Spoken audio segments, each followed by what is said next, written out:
Racing pigeons aren't the typical bird you'll find on the city streets.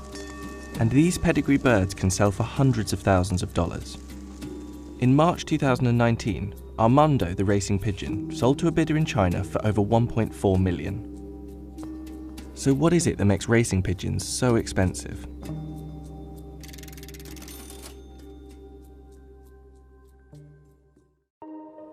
Pigeons are some of the oldest domesticated birds. They've been kept for thousands of years and used for food, sending messages, and entertainment. They're appreciated not only for their speed, but for their looks too. And there are over 800 breeds of pigeon, many bred specifically to be exhibited at shows. Messenger pigeons were used across ancient Egypt and Rome, and their high value isn't new. In his book, Natural History, the Roman author Pliny the Elder wrote that many persons have quite a mania for pigeons, building towns for them on top of their roofs, and taking pleasure in relating the pedigree and the noble origin of each. And in about 50 BC, a single pair of pigeons was sold for 400 denarii, almost twice the annual pay of a Roman foot soldier at the time. And right up until the invention of the telegraph in 1844, homing pigeons remained the fastest way to send messages across long distances. The birds could fly 1,000 miles and reach 90 miles per hour over shorter distances. They even played a big part in the World Wars. Thousands of pigeons were used in the First World War alone, and submarines, minesweepers and tanks often carried pigeons on board to send urgent messages back to base. Their role in the war wasn't limited to delivering messages though. In 1907, Julius Neubronner, a German pharmacist who used the birds to deliver medicine, invented a miniature pigeon camera. And this camera was used briefly in the war for aerial reconnaissance. These days, you won't see many pigeons delivering messages, but the birds are still used in races across the world. Our birds are like pedigree dogs and cats. My father's got, we have the same family of birds for the last 40, 50 years. From, generation to generation, great-grandchildren from the pigeons my father had 40, 50 years ago. Come on, Annie, get inside, Annie. Come on. I got one in here I call Amory, after my wife. When I was racing her, she used to follow me all over the roof. Come on, girl, get inside, come on.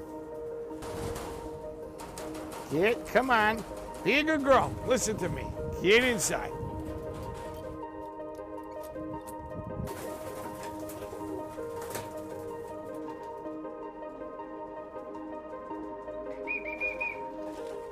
It was a simple thing to have down the garden. It was a way of racing. They used to gamble on them. Whereas if you had horses, took up room, was a lot more involved. You only needed a very small garden, a tiny loft, and you could raise pigeons. Anything else, you couldn't do it. And I think that's why it became so popular. After the war, the sport became a pastime of the working class and affordable to many. But in recent years, it's transformed. Its rising popularity in China and the huge surge in wealth there has led people to invest hundreds of thousands of dollars in the birds, and the prize money for winning some of these races can be equally high. Chinese bidders have spent millions of dollars on pigeons over the last few years, often buying them in from Belgium. And Armando's value rose to 1.4 million only because of a bidding war between two wealthy Chinese buyers. Despite reaching this record price, the bird is likely to never race again, and instead be used for breeding. While the number of British pigeon fanciers has fallen from 60,000 in 1990 to about 21,000 today, there are now 100,000 fanciers in Beijing. Taiwan alone has 500,000 fanciers, and these numbers are rising. The sport is even rapidly growing in Iraq, where a pigeon recently sold for $93,000. This recent surge in value has caused problems. In 2018, two men tried to win the prize money at a pigeon race by smuggling their birds on a bullet train.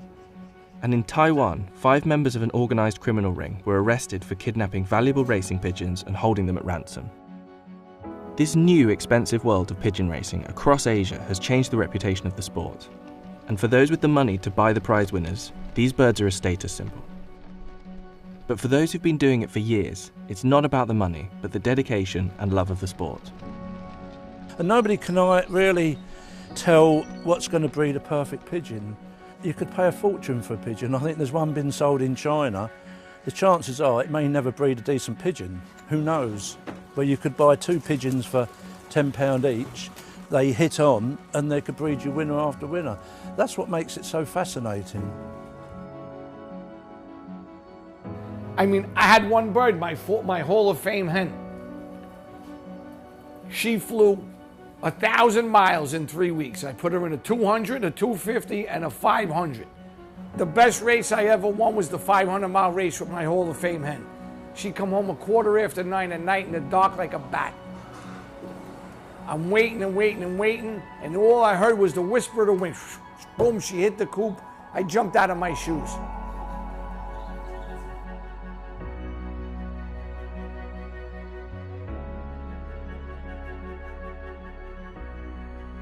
Look, see her picking me?